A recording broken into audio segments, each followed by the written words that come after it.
அனைத்து உரிமை குரல் நண்பர்களுக்கும் வணக்கம். ஓடி வாங்கடா சன் டிவி அப்படின்னு சீமான் பார்த்தீங்கன்னா சன் டிவியுடைய செய்தியாளர்களை கூப்பிட்ட ஒரு வீடியோ இணையத்தில் ரொம்ப வைரலாக பார்க்கப்பட்டு வந்துட்டு இருக்கு. இது குறித்த முழுமையான டீடைல் பார்க்க போறோம், வாங்க பார்க்கலாம். பொதுவாகவே சன் டிவி ஊடகம் அப்படின்னாலே சீமானுக்கு ரொம்பவே எதிரியான ஒரு ஊடகமாக தான் நம்ம அனைவருமே பார்த்துருக்கோம். இப்படி இருக்க ஒரு சூழ்நிலையில் சீமானுக்கும் சன் டிவியுடைய செய்தியாளர்களுக்கும் இந்த அளவுக்கு ஒரு நெருக்கம் இருக்கா அப்படின்னு இந்த ஒரு வீடியோ பார்த்தீங்கன்னா ஆச்சரியப்படுற வகையில் இருந்திருக்கு.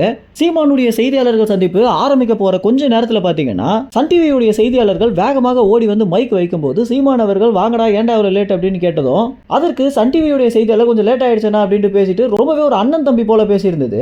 இன்ஸ்டாகிராம், ஃபேஸ்புக், ட்விட்டர் அப்படின்னு இந்த வீடியோ பார்த்தீங்கன்னா ரொம்ப வைரலாக மாறி அப்போ சன் டிவினா சீமானுக்கு விரோதி கிடையாதா அப்படின்னு அனைவருமே பார்த்தீங்கன்னா கமெண்ட் செக்ஷன் முழுக்க கேட்டுட்டு வந்துட்டு இருக்காங்க. என்னதான் சன் டிவியோடைய நிர்வாகம் சீமான் மேல தன்னுடைய வன்மத்தை காட்டினாலும் அதுல வேலை செய்யக்கூடிய அனைவருமே பார்த்தீங்கன்னா சீமானுக்கு ஆதரவாளர்களாகவும் சீமானோட ரொம்ப நெருக்கமாகவும் இருக்காங்க அப்படின்றத இந்த ஒரு வீடியோ பார்த்தீங்கன்னா நம்ம காட்டுது.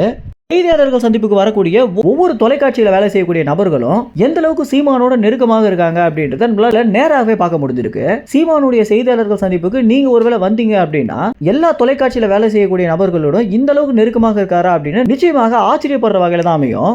ஒவ்வொரு செய்தியாளர்கள் சந்திப்புலையும் கேள்வி எல்லாம் கேட்டு முடிச்ச பிறகு அவங்களோட நின்று ரொம்ப நேரம் உரையாடிய பிறகு தான் பார்த்தீங்கன்னா சீமான் அந்த இடத்துல இருந்தே போவார். இந்த ஒரு வீடியோவை நீங்கள் பார்க்கணும் அப்படின்னு ஆசைப்பட்டீங்கன்னா உங்களுடைய கமெண்ட்ஸில் தெரிவிங்க. நம்ம அடுத்த வீடியோவில் நம்ம நிச்சயமாக நினைப்போம்.